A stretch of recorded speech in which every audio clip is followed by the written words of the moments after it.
Hello hi welcome all the competitive warriors and would be teachers.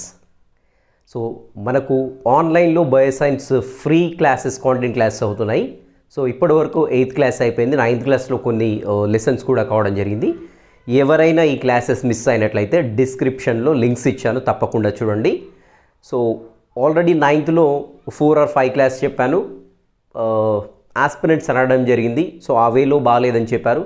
So మీరు board పైన రాస్తూనే explain చేయండి sir అన్నాం. So ఈ session నుండి మనము సేమ్ ఓల్డ్ ప్రీవియస్ మెథడ్ ఏది ఉందో అదే ఫాలో అయిదాము. ఓకే, సో లేట్ చేయకుండా సెషన్లోకి ఎంటర్ అయిపోదాము. ఈరోజు వచ్చేసి మనకి జంతు కణజాలం గురించి చూద్దాము. సో దీన్ని ఏమంటామంటే యానిమల్ టిష్యూ అంటాం. సో మనకు తెలిసిందే సాధారణంగా ఏ జీవైనా సరే కణాల చేత ఏర్పడుతుంది, రైట్. సో ఈ కణాలన్నీ కలిసి మనకి కణజాలం అనేది ఏర్పడుతుంది, రైట్. సో అనేక కణజాలాలు కలిస్తే ఏం ఏర్పడుతుంది? అవయవం అనేది ఏర్పడుతుంది. ఈ అవయవాలు అనేకం కలిస్తే మనకేంటి? అవయవ వ్యవస్థ అనేది ఏర్పడుతుంది.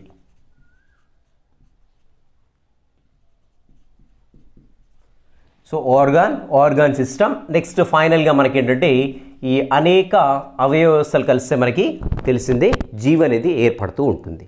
సో జీవిని మనం ఆర్గానిజం అంటాం కదా, రైట్.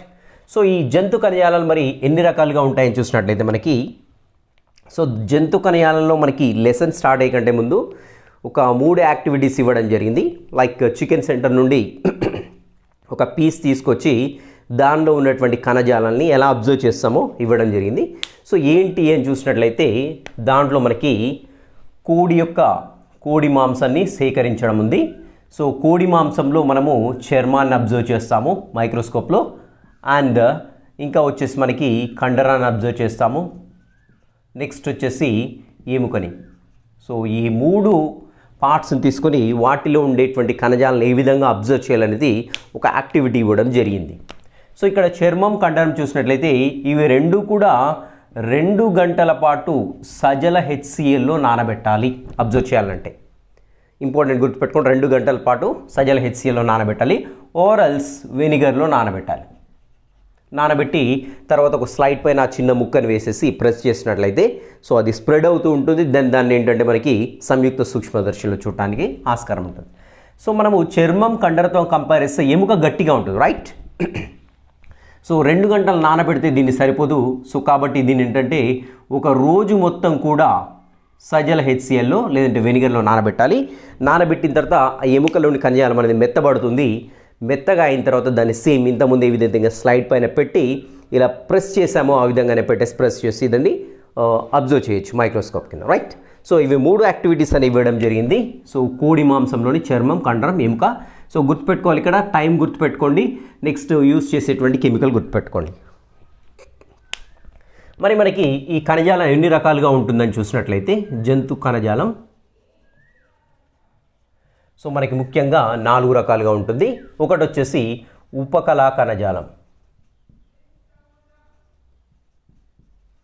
ఉపకళ కణజాలం దీన్ని ఏమంటామంటే ఎపిథీలియం అంటాం ఇంగ్లీష్లో, అయితే ఎపిథీలియంగా చెప్పుకుంటాం, రైట్. రెండోది వచ్చేసి సంయోజక కణజాలం. సంయోజక కణజాలం. సో దీన్ని మనము కనెక్టివ్ టిష్యూ అని చెప్తాం, కనెక్టివ్ టిష్యూగా చెప్పుకుంటాం. నెక్స్ట్ వచ్చేసి మనకి మూడవది కండర కణజాలం. కండర కణజాలం దీన్ని మనకు తెలిసిందే మస్క్యులర్ టిష్యూగా చెప్పుకుంటాం.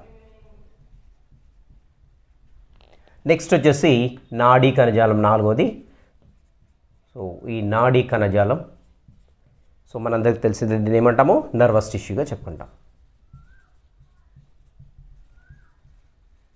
Nervous tissue. సో ఇలా ఒక జంతువులో ఉండేటువంటి కణజాలాన్ని మొత్తం, శరీరాన్ని మొత్తం తీసుకున్నట్లయితే దానిలో ఉండేటువంటి అన్ని రకాల కణజాలాన్ని బేసిక్గా మనము 4 రకాలుగా విభజిస్తాము. సో ఒకటి వచ్చేసి ఉపకళా కణజాలం, 2 సంయోజక కణజాలం, 3వది కండర కణజాలం, 4వది వచ్చేసి నాడీ కణజాలం. మరి ఉపకళా కణజాలం, ఉప అంటే పైన మనకు తెలిసిందే, రైట్. సో ఇక్కడ చూద్దాము, ఎపి అంటే పైన లేదంటే బయట, మనందరికీ తెలిసిందే, రైట్. థీలియం అంటే టిష్యూ లేదంటే కణజాలం. గుర్తుపెట్టుకోవాలి కంపల్సరీ, థీలియం అనే దానికి వర్డ్ వర్డ్ యొక్క మీనింగ్ వచ్చేసి కణజాలం. సో మరి ఇది ఎక్కడ ఉంటుంది ఎపిథీలియం అని చూసినట్లయితే వెరీ ఇంపార్టెంట్ గుర్తుపెట్టుకోండి, అంతర్గత అవయవాల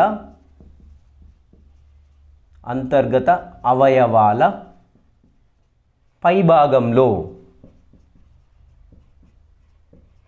లేదంటే ఉపరితలంలో. సో అంతర్గత అవయవాల ఉపరితలంలో. ఇక్కడ మనకి కన్ఫ్యూజ్ కావడానికి ఛాన్స్ ఉంది. ఏంటంటే అది, సో మనం ఉపరితలం పైన అంటున్నాం, సాధారణంగా శరీరం బయట అనుకుంటాం. బట్ ఇక్కడ ఏంటి చూడండి, ఒక్కసారి అబ్జర్వ్ చేసినట్లయితే అంతర్గత అవయవాల ఉపరితలం పైన కూడా ఉంటుంది. అంతర్గత అంటే మనం ఏంటి, లోపల ఉండేటువంటి అవయవాలు అనుకుంటాం, కాబట్టి కన్ఫ్యూజ్ కావడానికి ఆస్కారం ఉంది. సో ఇక్కడ గుర్తుపెట్టుకోవాలి, అంతర్గత అవయవాల పై భాగంలో లేదంటే ఉపరితలంలో. అంతేకాకుండా ఇంకా మనకి శరీర ఉపరితలంలో ఈ యొక్క ఉపకళా కణజాలం అనేది ఉంటుంది. సో ఎస్పెషల్లీ మనకి ఏంటంటే ప్రొటెక్షన్ పాయింట్ ఆఫ్ వ్యూలో ఉపయోగపడుతూ ఉంటుంది. నెక్స్ట్ సంయోజక కణజాలం చూసినట్లయితే 2 లేదా అంతకంటే ఎక్కువ కణజాలాలను కలుపుతూ ఉంటుంది. సంయోజక అంటే మనకి ఇక్కడ వర్డ్లోనే సంయోజక అంటే కలపడము, కనెక్టివ్ అంటే కనెక్షన్ ఇచ్చేసాడు కదా. సో ఇది మనకి సంయోజక కణజాలం. మూడోది వచ్చేసి కండర కణజాలం. కండర కణజాలం మనందరికీ తెలిసిందే, మనకి శరీరానికి ఆధారాన్ని నెక్స్ట్ అవయవాల కదలికని నియంత్రిస్తుంది. అవయవాల కదలికని నియంత్రించడానికి మన కండర కణజాలం అనేది ఉపయోగపడుతుంటుంది. నెక్స్ట్ నాలుగోది చూసినట్లయితే నాడీ కణజాలం. సో నాడీ కణజాలం అంటే మనందరికీ తెలిసి ఎక్కడ ఉంటుంది, మెదడులో ఉంటుంది, వెన్నుపాములో ఉంటుంది, నాడుల్లో ఉంటాయి. ఓకే, సో మరి ఇది దేనికి ఉపయోగపడుతుందని చూసినట్లయితే బాహ్య అంతర ఉద్దీపనలకు ప్రతిస్పందనలు ఇస్తూ ఉంటుంది. రైట్, ప్రతిస్పందన. సో నేను చెప్తున్నాను, సౌండ్ వస్తూ ఉంటుంది, మీరు వింటున్నారు. రైట్, సో మరి మీలోని ఏ కణజాలం పనిచేస్తుందని చూసినట్లయితే అకార్డింగ్ టు ద నాడీ కణజాలం ఏంటంటే నాడీ కణజాలం పనిచేస్తుంది. నేను మాట్లాడిన మాట మీ చెవిలోకి వెళ్తే చెవుల నుండి శ్రవణ నాడీ ఉంటుంది, ఆడిటరీ నర్వ్ ఉంటుంది, అక్కడ నుండి బ్రెయిన్కి వెళ్ళిపోతూ ఉంటుంది. రైట్, సో నేను మాట్లాడేది మీరు వింటున్నారంటే దానికి ముఖ్యంగా ఉపయోగపడే కణజాలం వచ్చేసి నాడీ కణజాలమే. రైట్, సో చూద్దాము. మొట్టమొదటి కణజాలం వచ్చేసి ఉపకళా కణజాలం.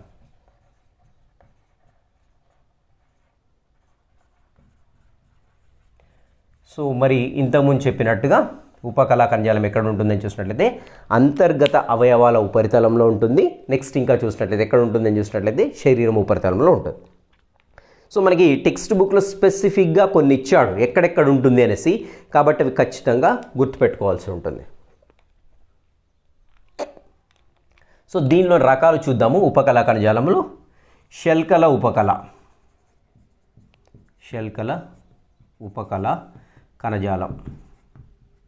సో దీన్ని ఇంగ్లీష్లో మనకి స్క్వామోస్ టిష్యూ అంటాము. స్క్వామోస్ ఎపిథీలియంగా చెప్పుకుంటుంటాము శల్కల ఉపకళ. సో శల్కల ఉపకళ ఏంటంటే బల్లపరుపు కణాల చేత ఏర్పడుతుంది. బల్లపరుపు కణాల చేత ఉంటుంది. రైట్, సో ఇది మరి ఒక వరుసలో ఉండొచ్చు, లేదంటే అనేక వరుసల్లో ఉండొచ్చు. సో ఒక వరుసలో ఎక్కడ ఉంటుందని చూసినట్లయితే కొన్ని స్పెసిఫిక్ ఆర్గాన్స్ మెన్షన్ చేయడం జరిగింది, అక్కడ మనకు ఒక వరుసలో ఉంటాయి. అనేక వరుసల్లో ఎక్కడ ఉంటాయని చూసినట్లయితే దానికి కూడా స్పెసిఫిక్గా మెన్షన్ చేశాడు. సో చూద్దాం. ఇక్కడ ఒక వరుసలో వేట్లలో ఉంటుందని చూసినట్లయితే గుర్తుపెట్టుకోవాలి. ఎగ్జాంపుల్స్ ఎప్పుడు ఇచ్చినా కానీ వాటిని ఖచ్చితంగా గుర్తుపెట్టుకోవాలి. ఓకే, నోటి కుహరం అంటే మనకు తెలిసిందే, హాస్య కుహరం నోటి యొక్క లోపలి భాగంలో ఉంటుంది కదా. సో ఆ గ్యాప్ని మొత్తం కూడా నోటి కుహరం లేదంటే హాస్య కుహరం లేదంటే ఇంగ్లీష్లో బకల్ క్యావిటీగా చెప్పుకుంటాము. నెక్స్ట్ అన్నవాహిక అంటే ఇంగ్లీష్లో ఈసోఫేగస్గా చెప్పుకుంటాము. అండ్ దెన్ ఇక్కడ మనకి వాయుగోనులు. సో వాయుగోనులు అంటే మనకి ఊపిరితిత్తు లోపల ఉంటుంది. సో ఊపిరితిత్తులు అనేవి కంప్లీట్గా చిన్న చిన్న సాక్స్ లాంటి స్ట్రక్చర్స్ తోటి ఏర్పడుతుంది. వాటిని ఆల్వియోలై అంటాం ఇంగ్లీష్లో, తెలుగులో అయితే వాయుగోనులు అంటాం. సో ఈ వాయుగోనులు కూడా మనకి ఏంటంటే ఒక వరుస ఈ యొక్క ఉపకళా కణజాలం చేత శల్కల ఉపకళా కణజాలం చేత ఏర్పడుతూ ఉంటుంది. రైట్, సో ఇంకా చూసినట్లయితే రక్తనాళాలు. సో రక్తనాళాలు కూడా మనకి ఏంటంటే శల్కల ఉపకల చేతనే ఏర్పడుతూ ఉంటాయి, రైట్. సో మరి ఇంకా ఇక్కడ చూసినట్లయితే మనకి అనేక వరుసల్లో కూడా మనకి ఒక శల్కల ఉపకల అనేది ఉంటుంది. మరి ఎక్కడ ఉంటుందని చూసినట్లయితే మనకి చర్మంలో ఉంటుంది, చర్మంలో ఉంటుంది. సో చూడండి, సో మన బాడీ ఎంత బ్యూటిఫుల్గా క్రియేట్ అయిందంటే ఇక్కడ మనకి నోటి కుహరంలో ఒక వరుస కణాలు అని చెప్పాను. సో నోటిలో ఉండేటువంటి కణజాలం డ్యామేజ్ కావడానికి చాలా తక్కువ ఛాన్సెస్ ఉంటుంది, రైట్. సో ఇప్పుడు వేడివేడి టీనో వేడివేడి సమోసాలు తిన్నప్పుడు కాలుతుంది. అప్పుడు చూడండి, నోటిలో కాలింది ఎక్కువగా కాలుతుంది, ఎందుకంటే ఒక వరుస కణాలు మాత్రమే ఉన్నాయి కాబట్టి సివియారిటీ ఎక్కువగా ఉంటుంది.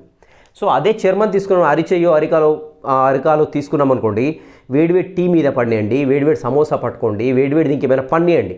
సో మన ఆ బకల్ క్యావిటీలో డ్యామేజ్ అయినంత టిష్యూ ఇక్కడ డ్యామేజ్ కాదు, ఎందుకంటే బయట వైపు అంతా కూడా నిర్జీవ కణాలు ఉంటాయి, right. So and more ever ఇక్కడ ఉండేటువంటి ఉపకళ ఏంటి, మనకి అనేక వరుసలు అని చెప్పాను, రైట్. సో కాబట్టి చూడండి, దేవుడు ఏదైతే మనకి ఎక్కువగా డేంజరస్ వాటికి ఎక్స్పోజ్ అవుతుందో వాటిని స్ట్రాంగ్గా తయారు చేస్తాడు, రైట్. సో ఇక్కడ మనకి అనేక వరుసలతో ఏంటంటే ఈ ఉపకళ కణం చర్మంలో ఉంటుంది. సో మరి ఇక్కడ చర్మం యొక్క రూపాంతరాలు ఇవ్వడం జరిగింది. సో గోర్లు కావచ్చు, గిట్టలు కావచ్చు, రోమాలు కావచ్చు, నెక్స్ట్ అదేవిధంగా కొమ్ము. సో గేదెల్లో లేదంటే పశువుల్లో చూసినట్టయితే కొమ్ములు ఉంటాయి, ఇవన్నీ కూడా చర్మం యొక్క రూపాంతరాలుగా చెప్పుకోవచ్చు, ఓకే. అండ్ ఈ గుర్తుపెట్టుకోవాలి, గోర్లు, గిట్టలు, రోమాలు, కొమ్ములు. సో వీటిలలో మరి ఏ కణజాలం ఉంటుంది అనడానికి ఛాన్స్ ఉంటుంది. ఏ కణజాలం ఉంటుంది?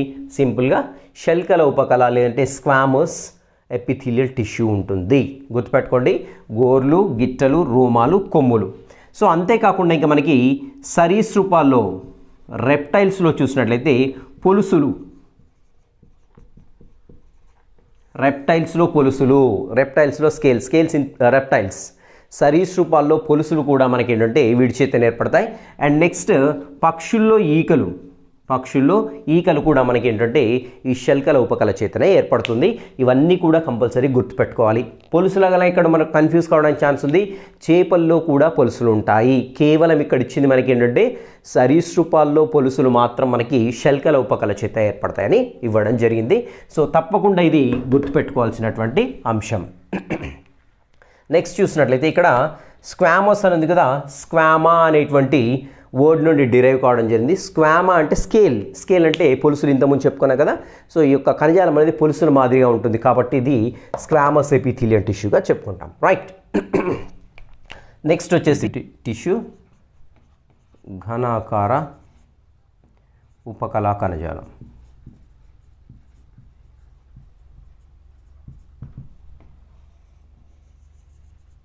సో ఇక్కడ శల్కల ఉపకళ గురించి ఒక పాయింట్ చెప్పడం మర్చిపోయాను, గుర్తుపెట్టుకోండి, వెరీ ఇంపార్టెంట్. ఇక్కడ అదేంటంటే పారగమ్య త్వచం ద్వారా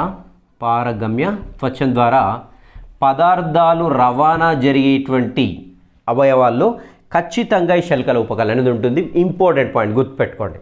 సో పారగమ్య త్వచం ద్వారా పదార్థాలు రవాణా జరిగేటువంటి అవయవాల్లో ఈ శల్కల ఉపకళ అనేది ఉంటుంది. నెక్స్ట్ ఘనాకార ఉపకళ, దీన్ని ఏమంటామంటే క్యూబాయిడల్ ఎపిథీలియం అంటాం. Cuboidal epithelium tissue, okay. Next మరి క్యూబాయిడల్ ఎపిథీలియం టిష్యూ ఎక్కడ ఉంటుందని చూసినట్లయితే గుర్తుపెట్టుకోండి, స్పెషల్లీగా మనకి మూత్రనాళాలు, నెక్స్ట్ అంతేకాకుండా ఇంకా మనకి లాలాజల గ్రంథులకి సపోర్ట్ ఇస్తుంది. లాలాజల గ్రంథులకు యాంత్రిక ఆధారాన్ని లేదంటే యాంత్రిక శక్తిని లేదంటే యాంత్రిక ఆధారాన్ని ఇవ్వడానికి మనకి ఏంటంటే ఈ ఘనాకార ఉపకళ అనేది ఉపయోగపడుతుంది. వెరీ సింపుల్, ఇక్కడ రెండు గుర్తుపెట్టుకోండి. సో ఘనము అంటే మనకు అందరికీ తెలిసిందిగా క్యూబ్ అంటే ఎలా ఉంటుంది, ఇలా ఉంటుంది, దీన్ని క్యూబ్ అంటాం. అంటే ఈ యొక్క ఉపకళా కణజాలంలో ఉండేటువంటి కణాలు ఎలా ఉంటాయంటే ఈ క్యూబ్ మాదిరిగా ఉంటాయి. ఒక ఐస్ ముక్క 4 మూలలు ఉంటే ఐస్ ముక్క ఎలా ఉంటుంది, దాన్ని క్యూబ్ అంటాము జనరల్గా. సో ఇలా మనకి ఏంటంటే కణాలు ఉండేటువంటి కణజాలాన్ని, ఉపకళా కణజాలాన్ని ఘనాకార ఉపకళా కణజాలంగా చెప్పుకుంటాము. సో మరి ఎక్కడ ఉంటుందని చూసినట్లయితే కంపల్సరీ గుర్తుపెట్టుకోవాలి, మూత్రనాళాలు, అదేవిధంగా లాలాజల గ్రంథులకు యాంత్రిక శక్తిని ఇవ్వడానికి ఈ ఘనాకార ఉపకళ అనేది ఉపయోగపడుతుంది. సో ఇంకోటి చూసినట్లయితే మనకి ఏంటంటే స్తంభాకార ఉపకళా కణజాలం. స్తంభాకార ఉపకళా కణజాలం. సో దీన్ని ఇంగ్లీష్లో చూసినట్లయితే మనము కాలమ్నార్ ఎపిథీలియల్ టిష్యూ అంటాం. కాలమ్నార్ ఎపిథీలియల్ టిష్యూగా చెప్పుకుంటాం. సో మరి ఈ కాలమ్నార్ ఎపిథీలియల్ టిష్యూ దేంట్లో ఉంటుందని చూసినట్లయితే, సో సాధారణంగా ఈ కాలమ్నార్ ఎపిథీలియల్ టిష్యూలో ఉండేటువంటి కణాలు అనేవి ఇలా పొడవుగా ఉంటాయి. నెక్స్ట్ వీటి యొక్క పై భాగంలో చూసినట్లయితే ఒక కేశం లేదంటే వెంట్రుక వంటి నిర్మాణాలే ఉంటాయి. ఎస్పెషల్లీ చూడండి, ఇది గుర్తుపెట్టుకోవాలి, ఇంపార్టెంట్ ఇక్కడ శోషణ మరియు స్రవించేటువంటి అవయవాల్లో మనకి ఈ స్తంభాకార ఉపకళా కణజాలం ఉంటుంది. గుర్తుపెట్టుకోండి. మరి శోషణ అంటే ఎక్కడ అని చూసినట్లయితే చిన్న ప్రేగు లోపలి తలంలో మనకి ఏంటంటే వేళ్ళ వంటి నిర్మాణాలు ఉంటాయి. అక్కడ మనకి ఈ కాలమ్నార్ ఎపిథీలియల్ టిష్యూ ఉంటుంది. అండ్ మోర్ ఓవర్ స్రవించే కణజాలం అని చూసినట్లయితే అనేక గ్రంథులు ఉంటాయి మనకి. సో లైక్ థైరాయిడ్ గ్లాండ్ కావచ్చు, ప్యాంక్రియాస్ కావచ్చు, ఇవన్నీ కూడా స్రవిస్తూ ఉంటాయి. సో ఇలాంటి వాటిలో మనకు వచ్చేసి స్తంభాకార ఉపకళా కణజాలం ఉంటుంది. నెక్స్ట్ వచ్చేసి ఇంకొక ఉపకళా కణజాలం ఉంటుంది, అది వచ్చేసి గ్రంథియుత ఉపకళా కణజాలం. సో దీన్ని ఏమంటామంటే గ్లాండ్యులార్ ఎపిథీలియంగా చెప్పుకుంటాం. గ్లాండ్యులార్ ఎపిథీలియం. సో మరి ఈ గ్రంథియుత ఉపకళా కణజాలం ఎలా ఏర్పడుతుందని చూసినట్లయితే, సో చూద్దాం. ఇక్కడ మనకి ఇది ఉపకళా కణజాలం అనుకున్నట్లయితే దీంట్లో ఉండేటువంటి కణాలు ఏంటంటే లోపలికి ఇన్వేడ్ అయిపోతాయి, అంటే లోపలికి ఇలా చొచ్చుకొని వెళ్తాయి. సో ఇలా చొచ్చుకొని వెళ్ళేసి ఇవి ఏం చేస్తాయంటే ఏదైనా ఒక గ్రంథిగా మార్పు చెంది ఇవి స్రవిస్తూ ఉంటాయి. సో ఇలా ఏర్పడినటువంటి టిష్యూని ఏమంటామంటే గ్రంథియుత ఉపకళా కణజాలం లేదంటే గ్లాండ్యులార్ టిష్యూగా చెప్పుకుంటాం. వెరీ సింపుల్ ఇక్కడ. సో ఉపకళా కణజాలంలో ఉండే కణాలనే లోపలికి చొచ్చుకొని పోయి అవి గ్రంథిగా మార్పు చెందుతూ ఉంటాయి. సో లేదంటే అవి స్రవిస్తూ ఉంటాయి కణాలు. సో అప్పుడు ఏంటంటే దాన్ని మనము గ్రంథియుత ఉపకళా కణజాలంగా చెప్పుకుంటాము. సో ఇది వచ్చేసి కంప్లీట్గా ఉపకళా కణజాలం. Okay, is it clear?